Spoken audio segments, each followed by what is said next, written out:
All right, YouTube, how you doing? Welcome back to the channel. It is Sunday, August 31st. We got a full MLB slate to dive into in today's video like we always do. I'm going to dive into each and every one of these games. I'll give you my prediction on the side. I'll give you my prediction on the total. We'll talk about any other plays like player props that we like within the game as well. But as always, guys, keep an eye down on the pinned comment of this video. That'll take you to all of my final plays, so I'm actually rolling with myself. If that does interest you, if you do want to fade me, all of that absolutely free down in the pinned comment. Fadeable night last night. We go 2-4. The Orioles coming through on the money line, as well as the Mariners and the Guardians first 500, but that was a crazy juiced play. The Marlins and Mets first 3 under. Very high scoring game. Nick Pivetta to record a win. The Padres did win. He did not get the win. Reds and Astros on the money line there. Neither one of those come through. We've now lost a couple in a row on the Reds. We didn't pick a ride of the day yesterday. The day kind of got away from us, so let's jump back on that train today. If you guys don't know what the ride of the day is, it's simple. Just use that hashtag ride of the day down in the comments. I jump on board with one person's play each and every day. Give you a shout out in the next video, win or loss. If you win, we continue to ride with your plays for the coming days. You keep getting the shout outs as long as you go on the streak. If you do lose, you get that initial shout out. But unfortunately, you got to face the womp womp from the soundboard, which we could play because we had a 2-4 night. And you also, we're talking about a loss. No one really wants to do that, right? So get those hashtag right of the days down in the comments. Even though we only jump on board with one person each and every day, those plays help a ton of other people looking for some banger plays down in the comments. So drop those down below. But all right, what do you say we go ahead and dive into today's slate? Guys, hit that like button, hit that subscribe button. Let's get rocking here. Started off with this series that's kind of been our kryptonite. Reds taking on the Cards. We've taken the Reds now 2 games in a row, and they've lost both games. Today we have Brady Singer on the bump. He's got a 4.06 ERA. At home this year, 1.1 whip with a 2.06 average against and a 26.3% K rate. He's definitely been better at home than he has on the road. And he's also coming off of a few decent starts in a row. 1.2 ERA in his last 5. He's only allowed 2 earned runs in his last 18 innings. He's going up against Andre Palante today for the Cards. Palante's had quite the opposite last little run here. He's got a 4.6 or 4.8, ERA over his last 5 innings. He struggles on the road. He's not all that great against righties. Got a 1.5 whip, a 284 average against righties. A lot of righties in this Cincinnati lineup. For me, this is going to be a Cincinnati spot. I just don't know if I could stomach another Cincinnati loss. We've taken the Reds money line 2 straight days now, and they have not come through for us. So I'll lean towards the Reds. I do think that they have the offensive and starting pitching advantage. Maybe you could toss the bullpen advantage to the Cards, but nonetheless, I'll take 2 of the 3 there. Give me the Reds as well as their team total over. I do think that they can put up a couple off Palante, but I'll say, I think Brady Singer could be a piece to the puzzle here, so maybe we do take a peek at those Reds on the money line, even though they've torched us 2 days in a row. All right, next up, we have the Twins taking on the Padres. Padres coming through yesterday with a 12-3 win. Today, Joe Ryan is on the bump for the Minnesota Twins zone. Obviously, he's the best that they have. Now, he's coming off of a couple bad starts in a row. One against the Athletics, 4 innings pitched, 5 earned. That was on 7 hits and a home run. Then he went up against Toronto in Toronto, 5 innings pitched, 7 hits, 6 earned. He did have 7 Ks, but allowed 2 home runs. On the mound for San Diego, Morgan is going to be the opener, but then it looks like we have Kyle Hart coming back up from AAA as the primary pitcher. That explains why you're getting, plus money behind this Padres team.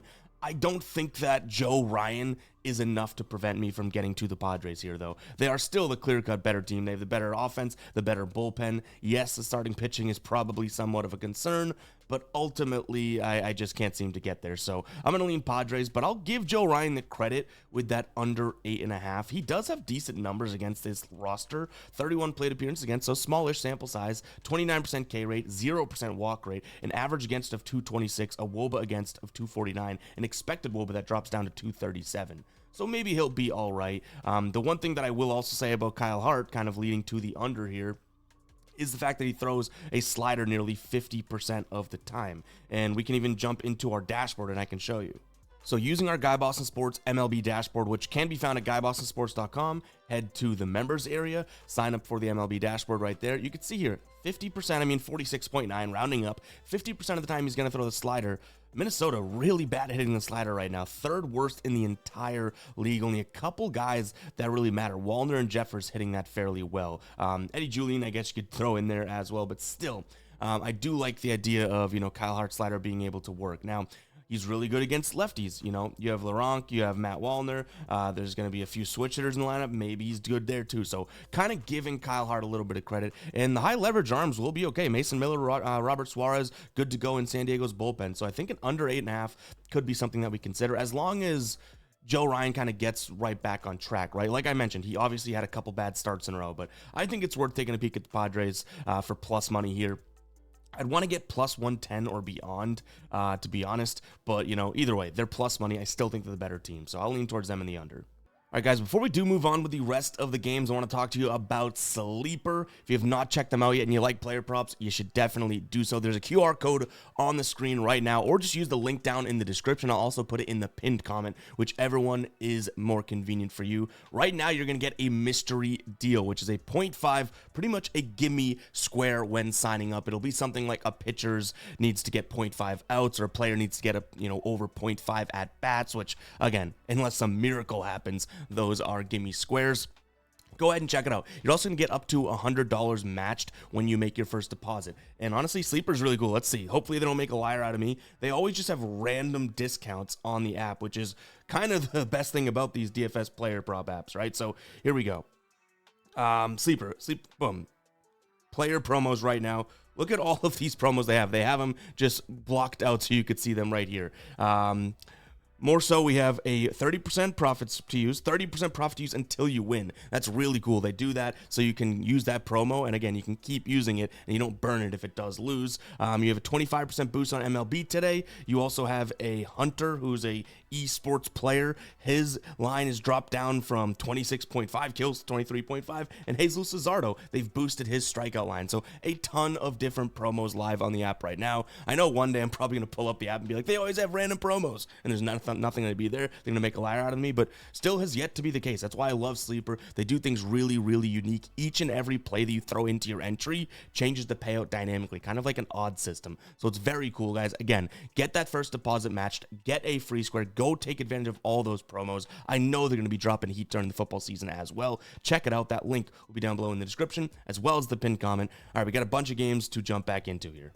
Red Sox taking on the Pirates. Lucas Giolito on the bump going up against Mitch Keller. Mitch Keller's actually been a little bit better on the road this year than he has at home. And this Pirates team has now won 2 straight against the Red Sox, who had been pretty hot beforehand. I mean, they took 3 of 4, against the Yankees, took all 4 games against Baltimore, and the Pirates come into town and say, hey, here we go. We're here to steal your loot, right? That was a good one, right? Today, I do think that, Lucas Giolito is in the driver's seat 50% of the time, just a damn near about. He's going to throw the changeup and slider. Those are 2 of the worst pitches for Pittsburgh to hit. And every time I watch this Pittsburgh offense kind of rise, they seem to come with a fall. Do you know what I mean? And why wouldn't that be the case here? Do they really come into Boston and sweep the Red Sox, who, probably unarguably are a better team than them, right? I think they have like 14, 15 more wins than them. So to me, this is a spot in which we can back the Red Sox. The price is a little alarming, so maybe it's Red Sox -1, but if you can get them at a decent price, I don't mind them here. Also, the Pittsburgh team total under 4.5. Yeah, you're paying a little juice right now at -165 over on DraftKings, but everywhere else, and I imagine this goes in this direction, so hopefully by the time you're watching this, it's still potentially gettable. Everywhere else, it's -180, -182, -188, -190. -165, 15 cents off market over on DraftKings right now to get them under 4.5. They've still hit this under in 5 of their last 10 games. On the road this season, they've hit the under in 79% of games. So this Pittsburgh team probably crumbles down after a couple decent offensive performances, I would think. All right, Nationals taking on the Rays here. We have Brad Lord on the bump for the Nats going up against Ian Seymour. So Seymour's been a reliever for most of this season, right? He has 13 outings, only 1 start. That 1 start just came about a week ago, I want to say, against Cleveland. He did go 5 innings, just 1 hit. 0 earned, 8 strikeouts. So we can give him a little bit of credit there. I think Brad Lord is a solid pitcher. Now, he's had a couple bad starts in a row, but he went up against the Mets. They actually won that game, but went up against the Mets and then went up against the Yankees. He's had a couple rough hands being dealt to him, right? I think that he bounces back in this spot, and for the plus 123, it's probably enough for me to get there. This Rays offense is still not good, and I'm not saying Washington's all that great. Like, their last 4 games here, 1-1, 2-1 in terms of runs scored, so I get it, but the Rays are only 4-4-3-0. Like, to me, this is a spot in which we could see a low-scoring game, trusting both of these pitchers, but the Nationals kind of pull it out. Now, I have specified here Nationals first 5. That's mainly because I don't want to go, bullpen for bullpen here with the Rays. That's where I do think the biggest advantage comes into play. So, to me, Nationals in the beginning of the game, backing Brad Lord, hopefully he can go out there and do his thing. I guess I would also consider, if I want to back both these pitchers, a first 5 under, so that's something to consider as well. In fact, I think that is worth adding to the list here as well. So first 5 under, we'll say 4.5. I don't have the exact odds for that right now, but if we can get 4.5 or even 5 for some juice, that might be worth considering. I think that both these pitchers could pitch all right. So yeah, we'll see if we end up rolling with that. The only problem is it looks like there is going to be some decent enough weather there in Nationals ballpark. Actually, wind is blowing in, but it's going to be 75 degrees, and it's only 5 mile an hour wind, so it's probably more run inducing than it is run preventing. But to me, first 5 under, actually, I might be talking myself into as we record this. All right, next up, we have the Blue Jays taking on the Brewers. This series has been Brewers all the way, right? 7-2 win in game number 1, 4-1 win in game number 2 there. Today, Max Scherzer's on the bump for Toronto, going up against Milwaukee's Brandon Woodruff. Now, both these guys have been pretty solid lately. Now they're coming off of, Woodruff a couple starts in a row. Scherzer, one of his worst starts in a while ever since turning on, and it was against the Twins. I do expect both pitchers to bounce back to some degree, but I still think the offenses are king in this game. So I'm going to lean towards the over 8.5. I also like Montecero over 0.5 hits. I love his pitch mix rating. The fastball should work from Scherzer, but then everything on the back half, changeup, curveball, slider, should be really good. We cashed his hits prop, I think in game 1 of this series, or, at least a couple days ago. And, I don't know if we're getting too greedy, but, I like that number 9 hitter there for 1 hit. I think we have him at a 6.3 out of 10 in terms of a pitch mix rating. Now, I also do lean towards the Blue Jays for a couple different reasons. I like the fact that we're going to see a ton of sinkers out of Woodruff. The Blue Jays number 1 in the league right now at hitting the sinker. That's pretty much the main offensive reason, right? They obviously are a good hitting team overall. And throw in the fact that this is, again, we're referring right back to it, a spot in which you do have sweep potential on the board. I don't think a team like the Blue Jays, a very good team, goes out there and gets swept. Now, you can say, well, Milwaukee's really good too, right? But let's not forget, Milwaukee was kind of dragging their legs heading into this series. Toronto probably ends up bouncing back and pulls at least one of this out. It would never have surprised me before the series if you said either one of these teams, wins 2 of the 3 games, right? The only thing that would surprise me is if you told me that either team swept the other because they are so good. So I know that that's not the most analytical approach, but it is kind of a gut call. So I'm going to lean towards the Blue Jays in this spot as well. I know I briefly mentioned the MLB dashboard, but I did want to give you guys a closer look and again talk a little bit more about how to get access to it. So GuyBostonSports.com, simple enough, right? Head over to the members area. You can sign up right here. We do have 3 different membership options. I'll load that up. You can see we have the all sports dashboard. You get access to the MLB and the NFL right now, or you can do each individually. Now, until the season starts, if you do have currently or want to sign up for an MLB dashboard, you will also get access to the NFL dashboard, which is maybe one of our best dashboards that we've built to date. We have quarterback data against zone, man, pressure, blitz. We have defensive, offensive data. We have zone and, man rate, pressure and blitz rate from the teams as well. We have lineups with some injuries. We also have DVOA, which is one of my favorite, stats and things to use for NFL sports betting. So guys, go ahead and check it out. Again, you get this for free up until the NFL season. So was that September 4th? If you do want to check it out and see if you like the NFL dashboard, kind of like a trial period. But head over to GuyBostonSports.com, members area. You can see we have pitcher data, we have pitch mix data, we have batting data, both for, against the hand that they're seeing overall last 30 days, and also whether or not they're on the road or at home against the lefty or righty, all that good stuff. Bullpen data towards the bottom of the screen. We even have lineups. This updates every 5 minutes.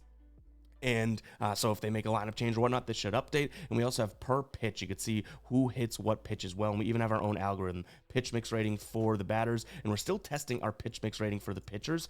Big stuff to come with these algorithms that we're building, but we kind of want to make sure that they're really, really solid before saying that they're not in testing anymore. So just FYI there, but really, really cool tool, guys. $6.99 a month for this. You're getting everything you need. Yes, I could be charging more, but I built this tool for myself so I could get all this information each and every day. That's why we're bringing it to you guys for so cheap, right? This wasn't built to be a money maker or anything at any point, and it still isn't. So go ahead and check it out. Again, it's over on GuyBostonSports.com. And again, if you sign up for the MLB dashboard, you'll be able to click this and get access to the NFL dashboard for the next week or so. I would recommend just signing up for that all sports dashboard, though. You get both dashboards, and if you keep that active, you'll get the NBA one when it comes around and all that good stuff. So go ahead and check it out. Guardians and the Mariners, I can tell you right away, take what I say with this one with a grain of salt, because it's kind of a tough one here. We have Tanner Bybee on the bump. He really has not been all that great, right? Strugglesome as of late. He's going up against Bryce Miller, who you could say is in the exact same boat. Now, I do like Tanner Bybee at home a little bit more than I would say Bryce Miller on the road. His last start, though, against Tampa Bay, not exactly a great offense. 6 innings, 8 hits, 2 home runs, 5 earned, 3 strikeouts, 3 walks, right? Now, Bryce Miller, his last start on the road, 5 innings, 7 hits, 1 home run, 5 earned, 2 strikeouts, just 1 walk against, I believe it was the Angels. So it's like neither one of these pitchers is all that great. I'll take the home team because you get some decent odds there. And I also don't mind an over. I don't love either one of these offenses, hence why we even took the first 5 under yesterday, right? So I'm not all that sold on this one. That's why I said take it with a grain of salt. Guardians and the over, I don't really expect either one of those to be making their way into a final play today, though, if I'm being completely honest with you. All right, Mets taking on the Marlins, one of our losers yesterday. We liked the first 3 under, and I don't know if I had enough fingers to count how many runs came in the first 3. So good call there for your boy. Today we have Kodai Senga. He's going up against Sandy Alcantara. Alcantara has had such an up and down year, but I think he's in the middle of an up, which I guess is like up in terms of pitching well, right? Not in terms of numbers. He has 3 starts in a row where he's pitched into the 6th or beyond and allowed 2 or less earned runs. But Kodai Senga also has been pretty consistent. Yes, you'll see him pitch 5 innings, give up 4 every now and then, but for the most part, this is a guy that's giving you 2 earned through, 5 innings or so. The Mets bullpen is a little taxed, but I do think the offense is kind of what separates here, and that cutter from Senga is probably going to be pretty damn good today. So I don't think that I can really look past the Mets. Even though I want to give Alcantara some credit, most of his good starts and good performances have come at home this year. He's been really strugglesome on the road. Even 2 of those 3 good starts I mentioned that he's had in a row now came at home, and he's not at home today. I'll also lean towards the over. I do think one of these pitchers probably kind of steps out of line a little bit, hoping, I guess, in the case if we lean towards the Mets, that it's going to be Alcantara, which it definitely could be. But even still, once we get to the bullpens, like even using our dashboard, right, you could see here the bullpens got a lot of work yesterday in a really high-scoring game, and neither one of these bullpens is all that much to write home about. So over 8 seems like it could be something that we're cooking up today. So keep an eye on the final plays. That's definitely got a chance. White Sox taking on the Yankees. We didn't roll with it ourselves, so I can't really take the victory lap for it, but we did kind of predict where this one would end up yesterday, a 5-3 win. Smith was all right. Schlittler was all right. And again, we like that under. Can't take credit for it because we did not end up rolling with it ourselves. Martin Perez is on the mound here up against Luis Gil. Luis Gil, I do think, is the better pitcher, though I want to see him kind of extend more. I mean, he has pitched into the 6th inning. I probably shouldn't even say that, but to me, he's gotten out of some, lucky jams. But since coming back, his numbers still are good, okay? So even though you look at some of his advanced numbers with, his whip and his FIP, they're not all that tremendous. Maybe he's lucked into some things, but I would say Perez is in the exact same boat, right? Some of his numbers actually look really good, and I think that would be due to some luck that's gone his way with him kind of just hitting his stride as the White Sox became serviceable. But now we got kind of starting to see them peel back into the curtain, right? So to me, this is going to be the Yankees, their team total over, and potentially Judge if you can get a good price on it for over 1.5 hits, runs, and RBIs. I like his pitch Mitch rating today. He's going to get the cutter, sinker, and changeup. He's the only Yankee in the lineup today that has a positive runs above average in all 3 of those. So I do like his spot. Overall, though, Luis Gil, I think, should just be able to perform fairly well. So that's why I kind of say Yankees team total over too, because maybe the Yankees don't pull this one out. I feel like it's already been a fairly successful series with 3 wins against the White Sox. Would it be all that shocking if they go ahead and get beat by them one time?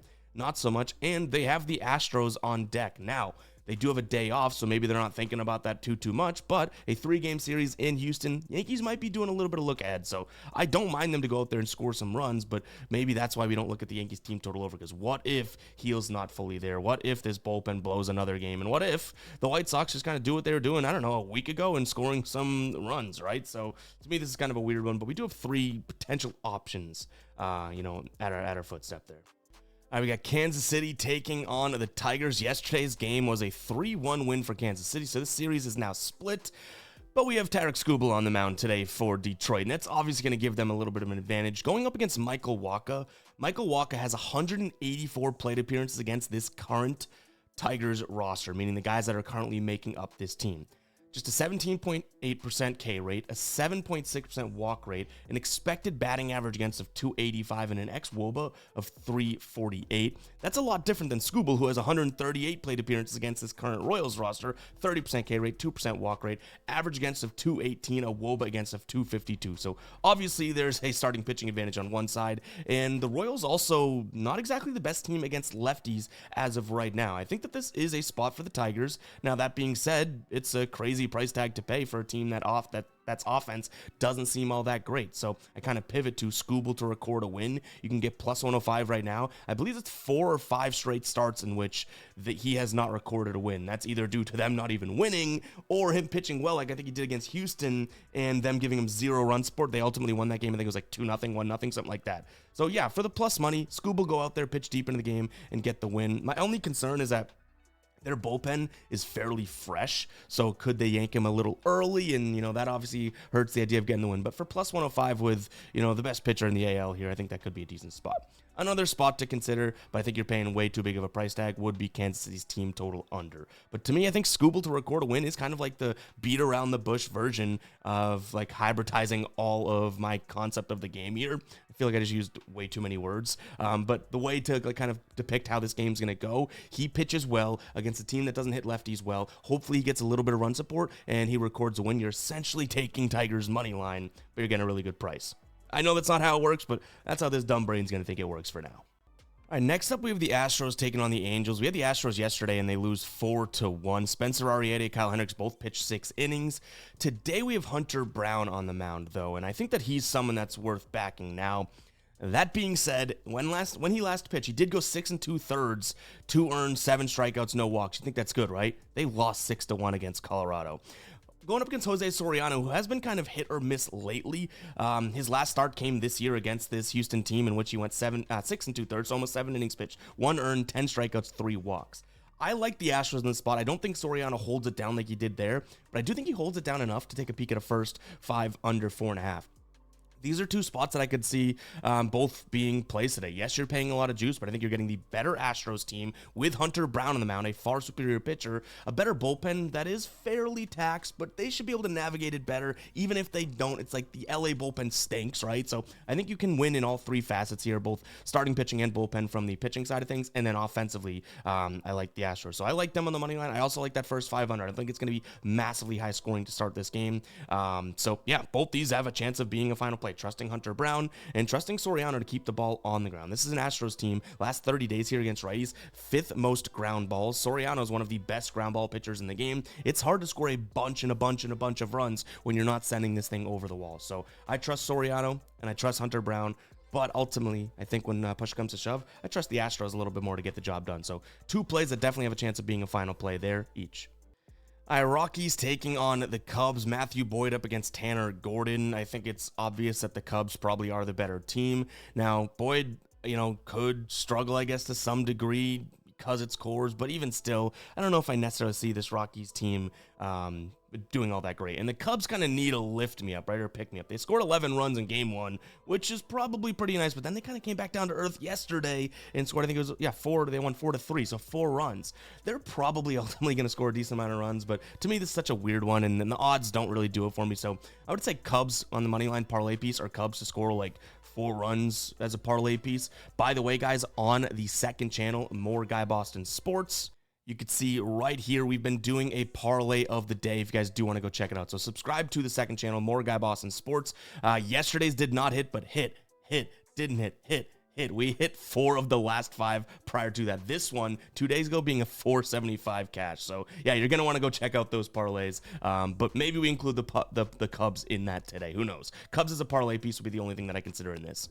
You're sitting there like, so that game, the only thing you did is promote your second channel, right? I guess. We don't love this matchup, so go check out the second channel. All right, Giants taking on the Orioles. This is one of our few wins yesterday, or a couple wins yesterday. Orioles won 11-1. Trevor Rogers is legit, right? He goes 7 innings pitched, phenomenal. Today, Sagano's on the bump for the Orioles, though. And he had been looking really good, and then he pitched against Boston, 6 innings, 4 earned, 6 strikeouts, 2 home runs, 2 walks. Kind of mediocre. I mean, the earned runs will get you, right? I do think, and I had been saying Sagano's due for some regression, and we might have seen that first domino fall in that last game. He's going up against Justin Verlander, who has really been hit or miss in his last few starts, but he hasn't had the easiest stretch here. Last 2 starts against San Diego and then the Cubs. He held it down against the Cubs, I will say that, and I expect him to hold it down against this roster as well. That slider should be pretty good from the curveball as well. I think it's a spot in which, the Giants probably get back on the board with a win. And again, it's kind of based on a lot of regression out of Sagano, but I also don't mind San Francisco just scoring 4 runs. I know I say just, but realistically, this is still a bad Baltimore bullpen. Even if Sagano returns back to form like he had 3 starts prior to his last and looks really good, I do think that this bullpen is kind of a liability. So to me, it's going to be the Giants and their team total over. Both odds right now, you're paying a little bit of juice. -140 for the Giants. Team total over is like -150, I believe. I guess, you don't have to worry about Verlander hit or miss like he has been if you just take that team total over. So maybe that is a safer play, but even still, is this Giants offense all that great? I mean, they're better against righties and lefties, but still kind of a weird spot. A's taking on Texas. Texas is on fire right now. They're 8-2 in their last 10 games. The A's being two of those wins as well, because they've lost 5-2 and 9-3 in games 1 and 2 here. This A's offense has been good, but what I'm starting to pick up on, and I do think that this is a decent take, so listen up. The A's are hitting pitchers that don't seem to be good or great. When they go up against good pitchers, and I mean like good in terms of like, I don't even know, like not even that great, but right before great, right? They don't seem to hit all that well. Like Brian Wu would be a good example of not great, but good. So I think that obviously Jacob deGrom being on the mound today, he fits into probably that great category. So I like the Texas Rangers in this spot simply because of the pitching. JT Gins on the other side of things, he's really struggled at home this year. The one thing that I will say, and you can see using our dashboard, I have Texas team total over just because they've been hitting the ball really well, but he's gonna throw a lot of sinkers, right, Ginn? They don't hit the sinker all that well. So if you are looking for a team to, I guess, avoid the sweep or something like that, maybe that's your biggest thing to pull from. But DeGrom with a Texas offense that is cruising at the moment on his back seems like it should be a spot in which they win in a run-scoring ballpark, right? So it's going to be Texas and their team total over. But just, like, I've started to like how this A's team's been playing. I know I like Jacob Lopez. I don't even know if I still could say that. But I'm starting to pick up on, okay, mediocre pitcher, they hit well. You get to good, guy has a good chance against them. But that makes sense. It's a really young lineup and, with a lot of pop. But if you can pitch to that, kind of takes away their superpowers, right? So, yeah, it's going to be Texas and the team total over. But let me know in the comments if you guys have kind of picked up on the same things. Because, yes, the numbers would tell that if you do look into it. But that was kind of a visual thing that I noticed and started to pick up on. Have you guys realized that, when they face good pitchers, which is not the craziest thing in the world, right? Usually teams, when they face good pitchers, don't do as well as they do against mediocre pitchers. But I'm saying, like, the difference there, that margin of people saying that this A's team is good or their offense is starting to look good, that's what it really comes down to in my brain. You know what I mean? It's not like I have this original idea of, hey, they're not as good against good pitchers as they are bad pitchers. No duh, Ev. Dodgers taking on the Diamondbacks. Brandon Pfaadt on the mound going up against Yamamoto. Yamamoto, honestly, his last 3 starts could probably be better, but it is what it is. He's still the better pitcher, I would say, compared to these two. Really good against lefties. He's going to have a decent amount of lefties. Perdomo, Marte, Corbin Carroll, because Perdomo and Marte are switch hitters. So some of the better bats in that lineup will be from the left side today. I'm going to say, Dodgers parlay piece. Yes, similar to the Cubs and the Rockies. The odds here are just a little too juiced for me to even consider much, right? Like -225. In a spot in which they have the better starting pitching makes sense. And the fact that Arizona has won the 2 games so far in this series, you expect the Dodgers to pull 1 out, right? So, yeah, I think the books beat us to this like they often do. But Dodgers parlay piece is probably the only thing that I ultimately feel comfortable with. So keep an eye on the parlay video. Maybe we have the Cubs in there. Maybe we have the Dodgers in there. We shall see. All right, next up, or last up, we have the Phillies taking on the Braves. Now, Jesus Luzardo's on the bump for the Phillies. He's coming off of not exactly the best start. 4 innings pitched, 4 earned, 5 strikeouts, 3 walks against the Mets. But he's still got a 2.4 ERA over his last 5. He's decent at home. He's good against lefties. A couple lefties in the lineup today. He's going up against Hurston Waldrop, which I think is the story here.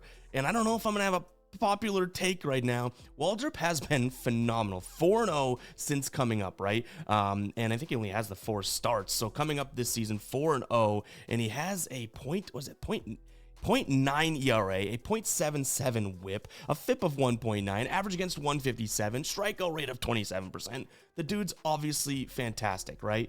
Now, the thing is, he didn't pitch all that well in the minors, and he hasn't pitched all that well in the minors. So it's almost like something just clicked, and now you were kind of serviceable in the minors, get called up, and now boom, you're one of the better pitchers. I sense some regression coming out of this kid at some point. I don't think that I get down with these plays myself today. I'll tell you that right now, because I'm willing to give this kid a little bit more of a test in the eye test and watching him before I say, hey, he's about to fail, because he's been dominant, right? So I'm not getting down with either of these plays. I'll tell you that right now. But I do lean Phillies. I do lean their team total over 4.5, sensing some regression out of a kid that, for whatever reason, was okay in the minors and now has been great in the majors. Doesn't usually work like that, right? So sure, maybe this is the day that it happens, but hey, maybe he goes another day and looks pretty good and all that. So it's just something that I kind of been watching, and the reason I lean in this direction is because that is kind of in the front or back of my mind. Either way, Phillies team total over 4.5 is what I'd look at. Kind of want Waldrop to continue to pitch well because it's really, really exciting. But to me, even when he pitched, I think he pitched like 2 games last year in the bigs, right? Didn't look all that great. So this came out of nowhere, at least in my opinion and in my research. So we'll see how he does. But guys, that is going to wrap it up for today's show. Hopefully you guys did enjoy. If you did, go ahead and hit that like button, hit that subscribe button down below. Comment 31 if you made it this far into the video. And again, a reminder to go check out Sleeper. You will not regret it. They absolutely bang during football season with all the promos and the deals and boosts that they do. Really, really fun. It's available in your state. Use that link down in the description and the pinned comment, or scan that QR code below. Catch you guys in the next one, all right? Peace out.